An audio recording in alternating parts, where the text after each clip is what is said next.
Pangangalaga sa ating kapaligiran. Hello mga bata!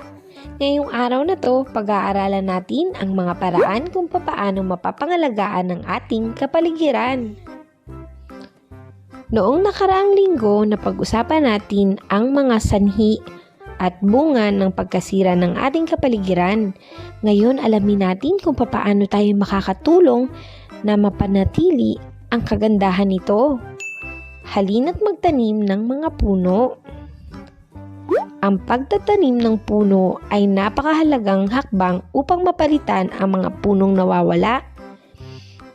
Sa paraan ng pagpapalit ng mga nawawalang puno, mapapanatili natin ang kagandahan ng ating kagubatan.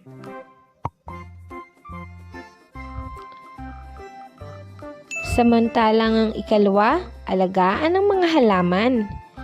Siguraduhin na ibibigay natin ang kanilang pangunahing pangangailangan katulad ng araw, ganoon na rin ang tubig. Pangatlo, alamin ang tamang tapunan ng basura mga bata. Nararapat lamang na alam ninyo na hindi dapat kung saan-saan itinatapon ng inyong mga basura. Ang susunod naman, siguraduhin paghihiwa-hiwalayin ang inyong mga basura. Alamin kung ano ang mga basurang hindi nabubulok sa mga basurang nabubulok.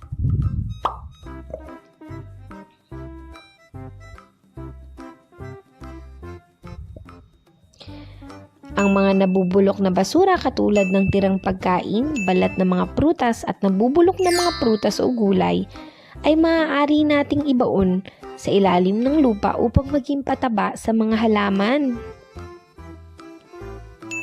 Samantalang ang mga basurang hindi nabubulok katulad ng mga plastik, bote o lata naman ay maaari nating ibenta o di kaya naman ay gawan ng mga iba pang produkto. Samantalang ang ilan pa sa maaaring pang ibenta ay ang mga dyaryo, ganun din ang mga karton at ang mga babasaging bote. Maaari tayong maging malikhain upang gawin ang mga boteng ito na isang pencil case o di kaya naman ay mga paso na lagayan ng mga halaman. Ang susunod naman ay makilahok sa mga gawaing nagpapanatili ng kalinisan ng ating kapaligiran. Kung magkakaroon ng bayanihan sa paglilinis ng parke o di kaya naman ay paglilinis ng ating karagatan, mainam na kayo ay sumali sa layuning mapaganda ang ating kapaligiran.